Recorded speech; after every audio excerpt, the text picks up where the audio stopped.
So, good morning, everyone, and we start the second day of the school. And we devote most part of this day to kernels and kernelizations. Definitely we mentioned what is a kernel yesterday, but today I will go through it slowly and more formally. We'll give definitions, prove some theorems, and the plan for today, I will speak what is a kernel. Of course, we start from simple examples, vertex cover, point line cover, clique cover. Then we will speak about polynomial kernels, exponential kernels. We will see that FPT basically is nothing else but kernelization. And then I will start speaking about some specific tools for obtaining kernels. So this hour there will be some Fedor lemma, and the next hour there will be more different tools and results. Okay, so what is a kernelization? Just let me start from a citation. So every block of stone has a statue inside, and it's the task of the sculptor to discover it. The quote from Michelangelo Buonarroti. And if you think kernelization is exactly about the things, we have a problem, and after some point we want to remove unnecessary part of the problem to leave the essential part.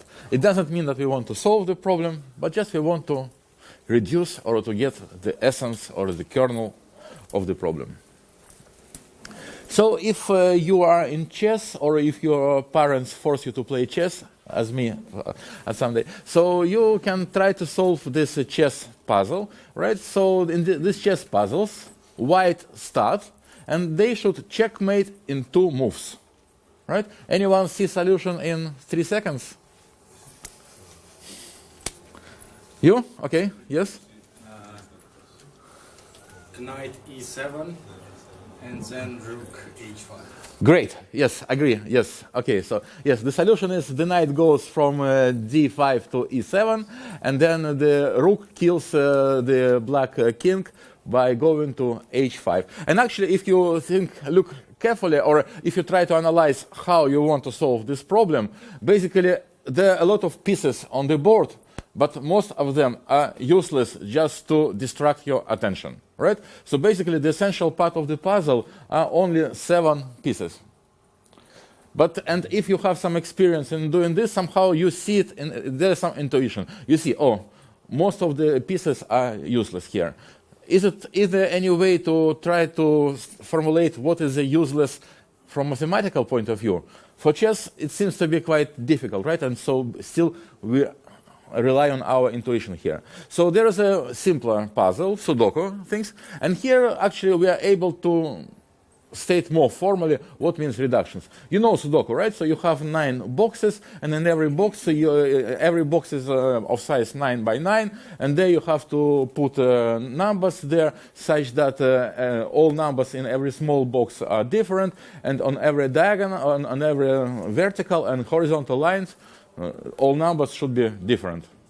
So, and if you start to look at manuals for Sudoku, there are a lot of rules. So definitely there's no unique rule how to solve the puzzle completely. But usually what's happening, you can do a lot of preprocessing rules there. And then at some moment you still have to solve the puzzle by doing brute force, but things becomes much simpler. So, for example, one rule which is called cross-hatching rule. So basically, the rule is very simple. So what you are doing here? So you just look. You know that, for example, if you look at the northwest box, so you see there are 6 numbers missing, and for example, you try to guess where number 1 can go, and then you just can eliminate all possible situations where 1 cannot go on the right. And then the only place which remains possible for 1 is okay. All places which is possible for 1 is this one. So this we can put 1 here. So we can do the same, apply the same rule for 9. Do 9 here, and at some point we hope that the amount of empty spots where we have to guess things will be sufficient for us to solve the problem. Okay, so the question is here, can we say anything again meaningful or mathematical? For example, saying, prove some theorem saying, okay, if I have a set of reduction rules for Sudoku such that after applying these rules, the amount of empty cells will be reduced by 40%. Sounds, we don't know any kind of this type of rules, and actually, or any type of such of theorems, and also most likely there's no such theorem, because basically, yes. But also, so what I was speaking about is a kind of preprocessing, and of course, these are the toy examples, chess, Sudoku. But preprocessing is used everywhere, and of course, if you speak about commercial systems or like linear program solvers, simplex, there is preprocessing going there, navigation systems, big data stuff. So everywhere, so every time when you write a program, you want to solve a big problem, you should do preprocessing. The life will be much easier after that. But since we speak about the analysis of the algorithms, and we're interested in intractable, like NP-complete problems, so let's just try to play for a second if we can say anything mathematically meaningful about preprocessing for NP-complete problems. So I just take my favorite NP-complete problem, say, Vertex cover. You already know this from yesterday, right? Okay, and then is there any preprocessing algorithm which guarantees, right? We do in theory, so we want to have some guarantee analysis of the algorithm, which reduce every instance of the problem, say, by 5%. So in polynomial time, I'm able to reduce the size of my problem by 5%. And of course, you tell me, okay, what you are talking about? I have an NP-complete problem, right? Even if I'm able in polynomial time to guarantee that I'm always will be able to reduce the size of my problem by 1 bit, then I will repeat this procedure polynomial number of times, and I solve your NP-complete problem in polynomial time. This is a miracle, right? So just forget about this. The preprocessing for NP-complete problems doesn't make any sense, right? But let's just cool down for a second and consider another example. So most likely, so what I'm saying, it doesn't make sense just because I state the problem in the wrong, or I ask the wrong question here. Okay, so let's just another toy problem. So here is a point-line cover. I have a set of n points on a plane, and I ask, and I give an integer k, and then I ask if I can cover all points in the plane by at most k lines. Right? It's a kind of variant of set cover with very geometric setting.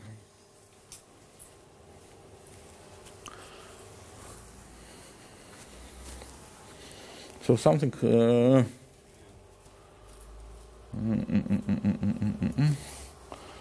Okay, so yes. So my screen doesn't correspond to the screen here. So we can assume that there are always at most n square lines. That's what it says here. Yes, and why we always can assume that there are at most. Yes, so we can always assume that there are at most n square lines because we have n points, right?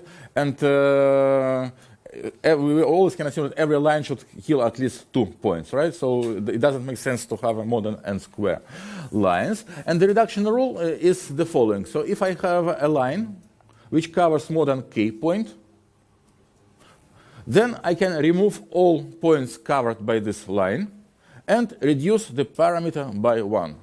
So why this rule is sound? Well, if I have k points which can be covered by a line, and I'm not doing this, I still have to cover all these points, but then I have to use, for each of these points, I have to use a new line. So I have to use k lines here, and I'm run out of my budget.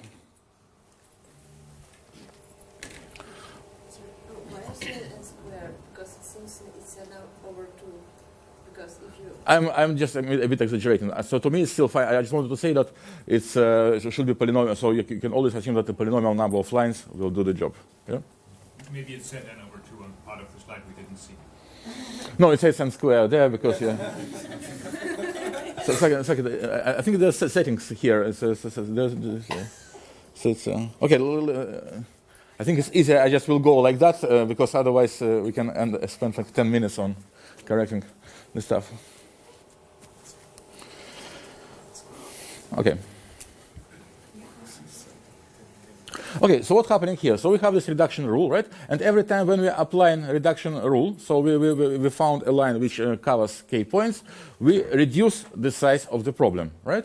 So at each step of our reduction rule, we obtain a problem with the smallest numbers of points.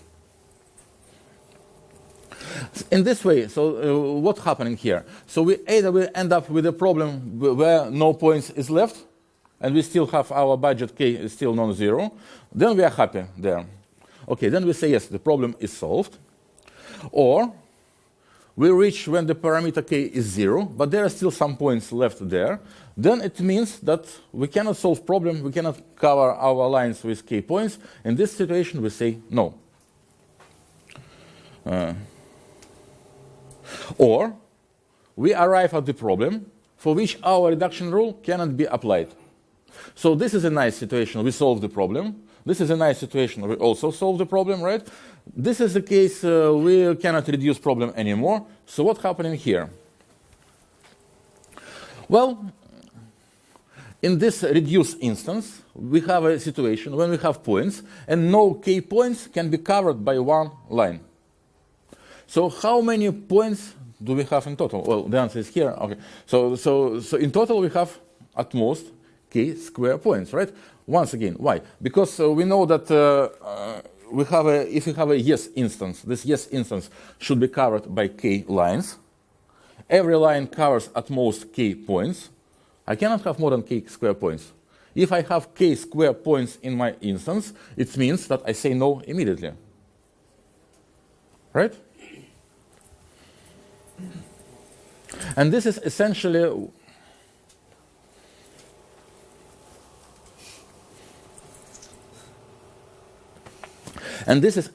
what kernel is. Yes? So kernel, so what I did, just repeat once again. In polynomial time, I reduced my instance. There was instance points and the parameter k here. Now, I reduced my instance in polynomial time to equivalent instance p prime, k prime. And equivalence, I means this is a yes instance if and only if this is a yes instance. And also the property of this instance is that the size of this instance is bounded by a function of parameter k only. Right? And this is the essence of kernelization. So this is what will happen here. The crucial definition of the day, right?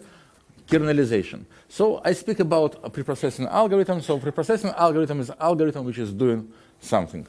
So it takes a parameterized instance. So again, we speak about parameterized problems. So every parameterized problem is a pair, instance, and the parameter.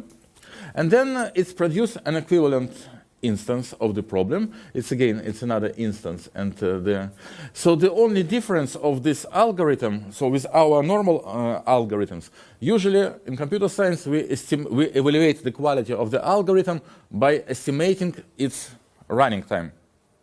Right? So here, well, I also care about running time, but I also care about the size of the output. So I define the output size of the algorithm as some function of k, and this is the supremum of over. I take the input length and the parameter, and I take supremum over all outputs of the algorithms for this given k. Right? So in my example with point line cover, what I was doing, I have an input of size n, and then I was my algorithm was producing input of size roughly k square. So the size of this algorithm was k square. Right? So this is just a little bit a shift of how the way we think about the algorithms. And now I'm also care not about the running time, but also on the size of the output. And I estimate the size of the output as a parameter. Just again, to wake up, so why do you think I put supremum here? Why not maximum?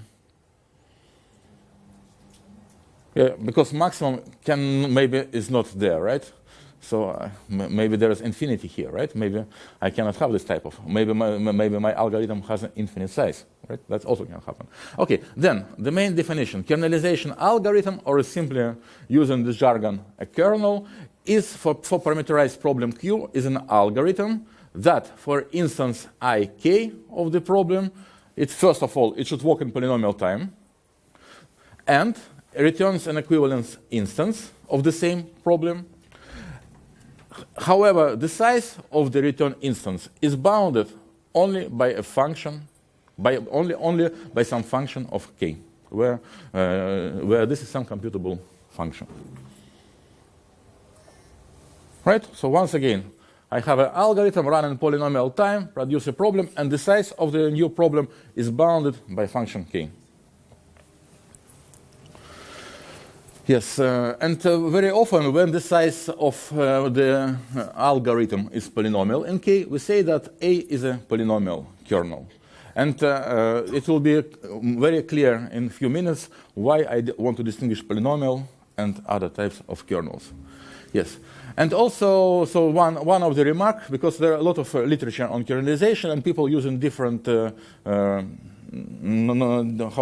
different ways what they call the size of the kernel. So usually, so we will be speaking the size of the kernel is a bit size. It's just the length of the string, which encodes the input of the kernel. But very often, it makes sense to really specify not only the size of the kernel, but also the structure. So how many vertices are in the kernel, how many edges, how many points, how many clauses, whatever, right?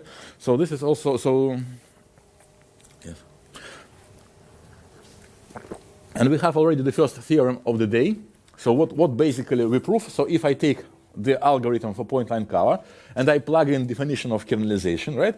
What we prove that point line cover admits a polynomial kernel with k square points, right? So once again, so we had an algorithm which produces in a polynomial time an equivalent instance, and this equivalent instance was of polynomial size, right? Because it has a polynomial in k size, because it has k square nodes, and I say that definitely there shouldn't be more than k, okay, it has k square points, and I also specify what is the k square points here. Yes, okay, so what about vertex cover? So for vertex cover, Daniel gave polynomial kernel yesterday. So let me just repeat this, and now we know what is a kernel, just to see that we still have the same definition of that this definition of kernel coincides with what we think about vertex cover. Once again, vertex cover graph, integer k, and I want to find the minimum set of vertices which hits all the edges, and I want to decide if there exists at most k vertices in the graph which hits all the edges of the graph. Okay, so theorem that vertex cover admits a kernel with k square edges and k square plus k vertices. So what's happening here? So this kernel is so first of all, for the given instance g comma k, what I'm doing, if I have a vertex of degree 0, I can just remove it. It doesn't cover any edge, right? This is free. And then if I have a vertex of degree more than k, then I know that this vertex should be in vertex cover, right? Because if the vertex of degree more than k is not in the vertex cover, all its at least k plus 1 neighbors should be in the vertex cover, and we run out of budget. So this is again, this vertex has to go to the vertex cover. So I have my reduction rule. So if I have vertex v, which of degree more than k, then I delete this vertex from the graph, and I decrease the parameter. Okay, so I'm doing these two reduction rules, and my claim is that when I have a reducible instance, so when none of the two rules is applied, then my graph has at most k square edges. Well, why? Well, if I have a yes instance, then in this yes instance, I have vertex cover of size at most k. Now, every vertex of the vertex cover, it can cover at most k edges, right? Because the degree of the graph is at most k. So it means that I have at most k square edges in the graph. Right? So if I have more than k square edges in the graph, I say immediately no, right? Otherwise, I have at most k square edges. Okay, and then if I have at most k square edges and I have degree at most k, so then how many vertices I can have? It should be k square plus k. Once again, so what kernelization? So what we are doing here? There's no any magic happening here, right? It's not that you give me an NP-complete problem and I solve NP-complete problem in polynomial time. Not at all, right? You give me an NP-complete problem, and I'm saying, look, I'm able to shrink, if I'm lucky, this problem. And also, I am able to analyze the size of what I obtain as a kernelization. But I'm not solving you the problem. Because still to solve the vertex cover with k square edges is an NP-complete problem. So there's no magic happening here. Okay, so yes, so that was the vertex cover. Another example of a simple kernelization, but this already becomes a little bit, so we need one trick here. So this is a h-clique cover. So h-clique cover, again, I have a graph and I have an integer parameter k, and I ask if I can cover all edges of my graph by at most k cliques.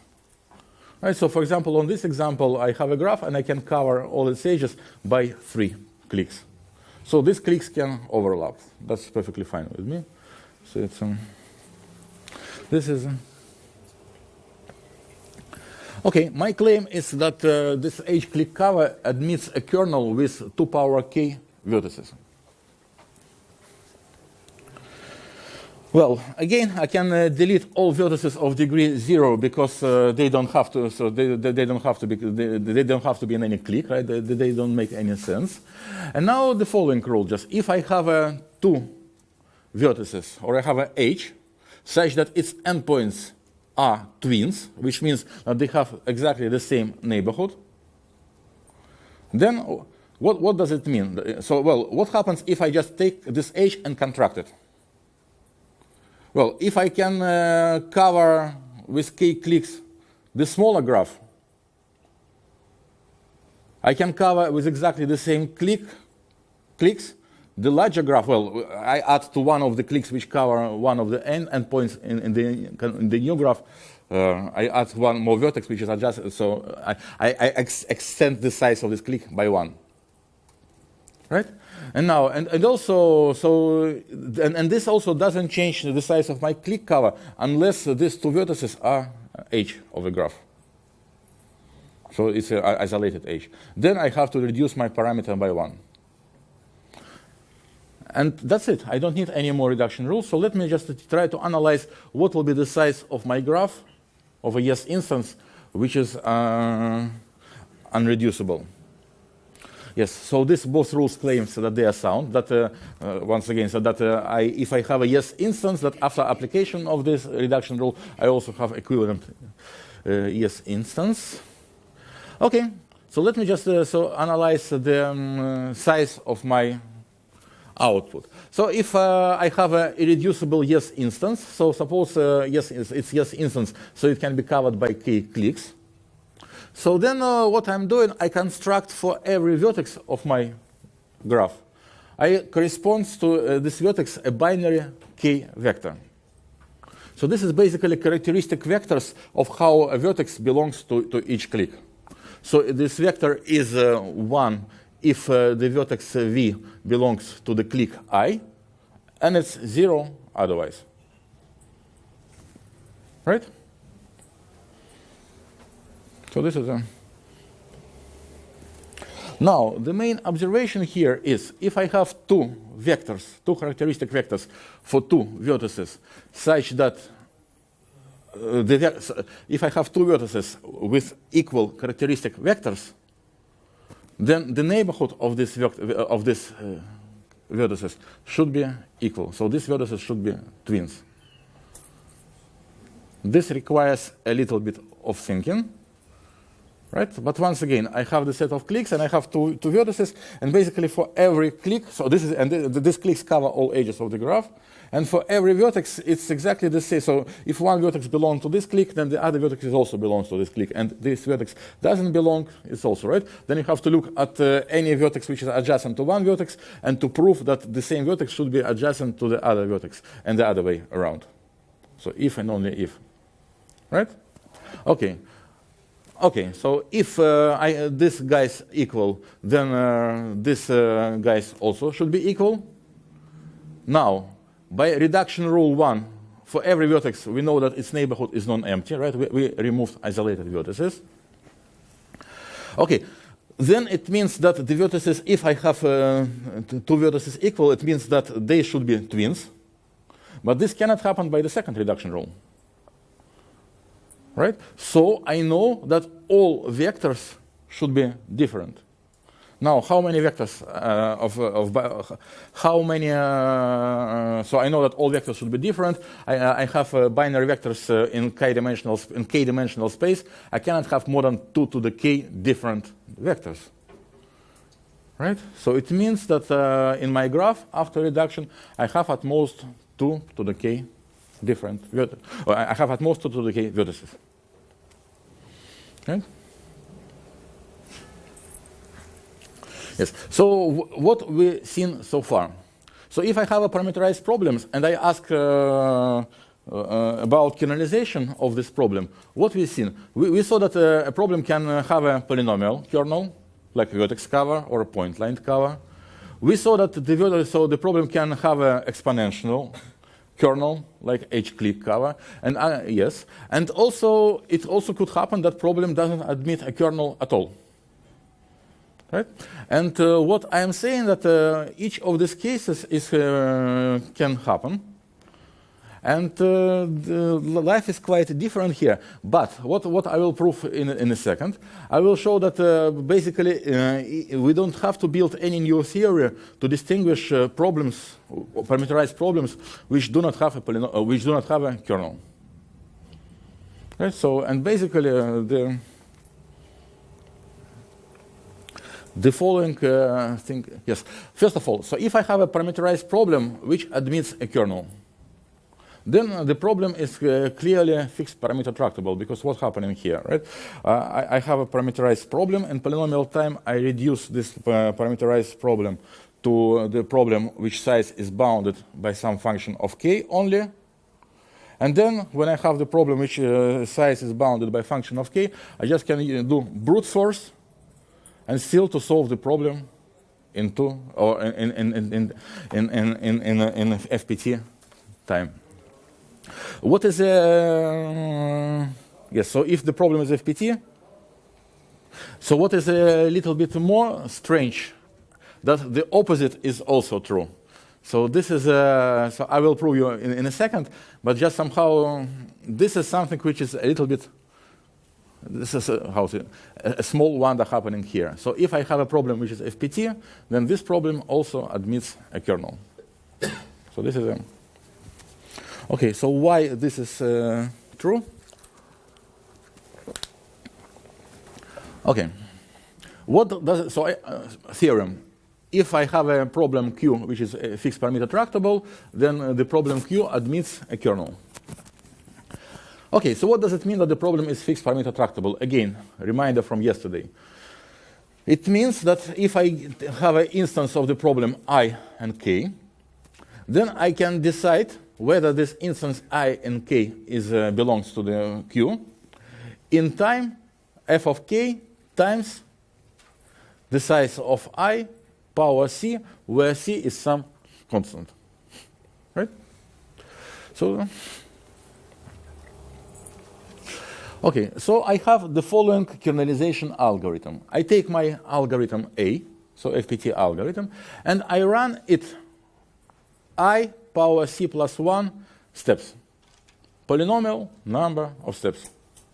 Now, what's happening? If algorithm terminates, yes or no, I'm happy, right? I solve the problem. Otherwise, if the algorithm doesn't terminate, it gives me some output. No. So if the algorithm doesn't terminate, then what's happening? Then I say that the input ik is already a kernel. Why? Well, look, the algorithm didn't terminate, and I know that the algorithm runs in time f of k ic, which means that this running time, the algorithm didn't stop, so this should be larger than that.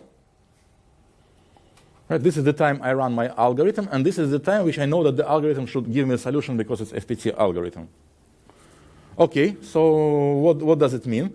Well, if I divide by I power c both sides of this inequality, I have that f of k is larger than I.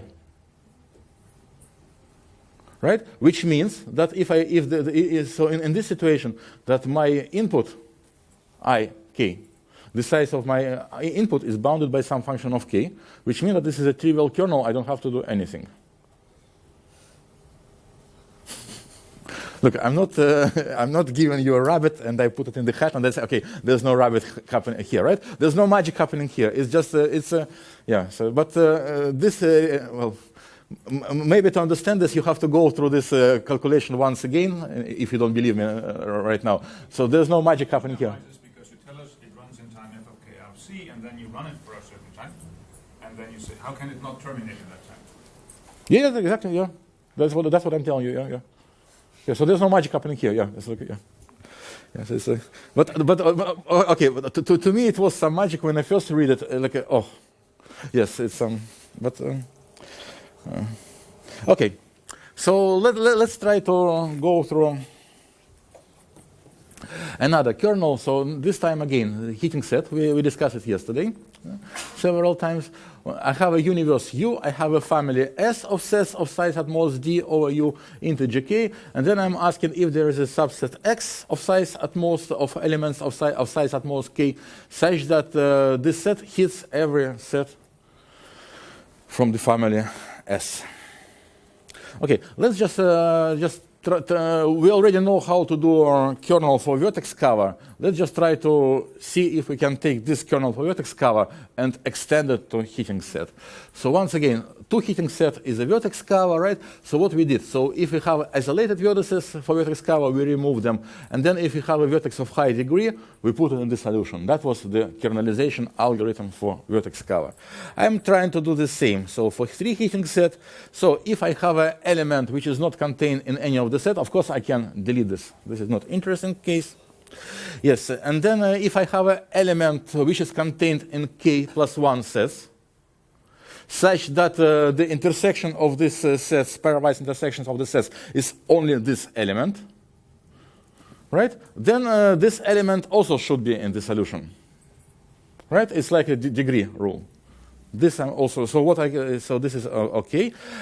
Unpleasant thing happening here, right? If I have 2 elements which are contained in k plus 1 sets, such that the intersection of these sets is exactly these 2 elements, then then at least one of these elements U or V should be in the solution. Yeah, found some type. Okay, so what I will do in this situation, right? So if I'm in the first case, I just delete the element. If I am in the second situation, what's happening? So then there are several ways of how to deal with the situation. So what I will do here, I just make the easiest way for me is just I'm making U set, which consists of only one element V, right? So this I have to do this one, and in the third case, actually, so I also will do the same. So I will make a new set U and V.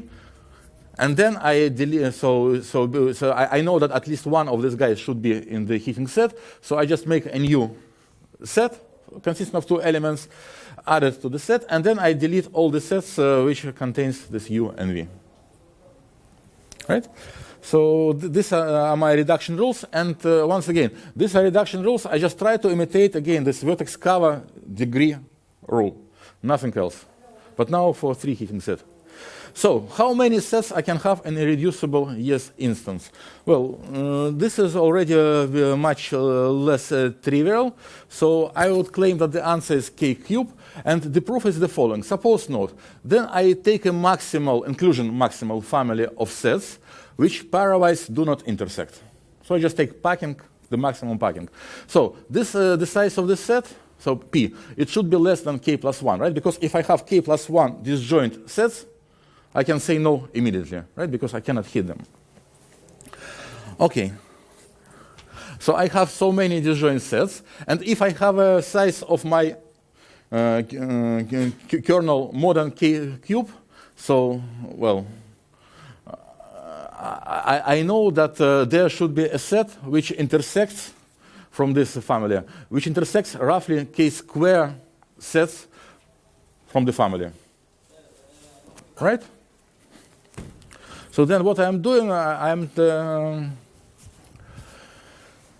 start to do this analysis. So I take every pair of elements. So let this be the set S1, so which intersects, so say, this 6k square, 6k plus 1 sets from the set S. So then for every pair of elements, I know that it cannot be contained in more than k sets which is intersect, right? Because otherwise I will run into with the contradiction to my reduction rule C. And also I can bound the number of elements which is contained which contains exactly one element. This is a bit more tricky. I have to, but it's also possible to do it. Okay, and then yes, and then I am done. But if I want to,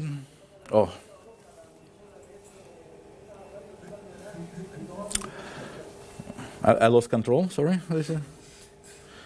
Yes, but if I want to do this the same type of things for D heating set, right? Then I will probably also be able to push this analysis. But again, why on this sounds so familiar to? No, I just don't let you to look at this situation so fast. Just I will step. Yeah. Yes. So basically, why on earth we have to do it? Because more or less we have to invite a bicycle, which was already invented in extremal set theory, right? So maybe we just have to look at the literature and to see. And the most appropriate theorem from there is a sunflower lemma. So what is a sunflower lemma and what it is doing? So if I have again sets S1, S2, and Sk, I say it's form a sunflower if this set have very specific structure. So all these sets, so for every I, all these sets are disjoint. So what does it mean again? So I have sets, and I have intersection of them. But besides this intersection, common intersection for all of the sets, pairwise, all the remaining parts of the sets are disjoint. This thing called a sunflower, so this is the core or a center of sunflower, and this is the petals of the sunflower. And it really looks like a sunflower. Okay, and then the classical lemma from 1960s of Erdős and Rado is that if the size of a set system is greater than p minus 1 power d factorial, and it contains only sets of size at most d, then the system contains a sunflower with p petals. And actually, in this case, there's a polynomial time algorithm how to find it. And again, so I will not prove this lemma here, but the proof of this lemma is more or less what I try to do for 3 heating sets. So one of the proofs, so yes, try take a greedy packing of disjoint sets, and after that try to analyze how they intersect the remaining part, and then, yeah. Yes, so as far as we have a sunflower lemma, we can generate reduction rule. So if we have a k plus 1 sets which form a sunflower, then what's happening? I know that at least one element from the core of the sunflower should be in the heating set, right? Because if none of them goes, there will be no chance to hit k plus 1 sets which are disjoint, right? So then the reduction rule is the following. So I just, what I do, I just add a new set, which consists of all elements of the core of the sunflower. So this is what I do. And yes, and if the center is empty, again, so this means that I have disjoint sets, then there is no solution. Yes, so I apply this reduction rule. Right? And by sunflower lemma, when I have a reducible instance of my problem, it should contain at most k power d sets. Right? So again.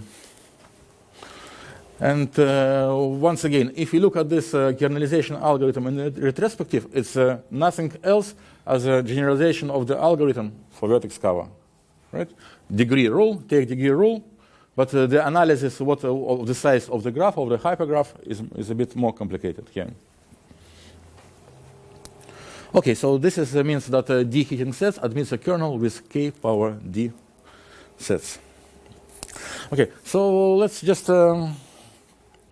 one more problem. So D set packing is a close relative of, or the dual of heating set. So what I want to do now, I have a universe, I have a set of size at most D, and then I am asking if there exists a set X of sets of size at least K, such that all sets are pairwise disjoint. Right? So just let's pretend to be, completely unknowledgeable for a second, and let's try to see, forget that matching is solvable in polynomial time, just let's try to see how we'll do a polynomial kernel for matching, right?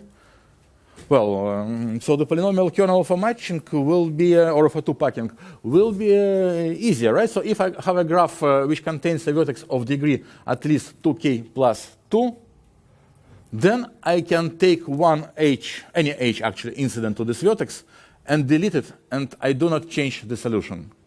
So how come, right? Let's try to prove that this rule is sound. So first of all, if I delete an h which was not in the matching, I haven't done any harm.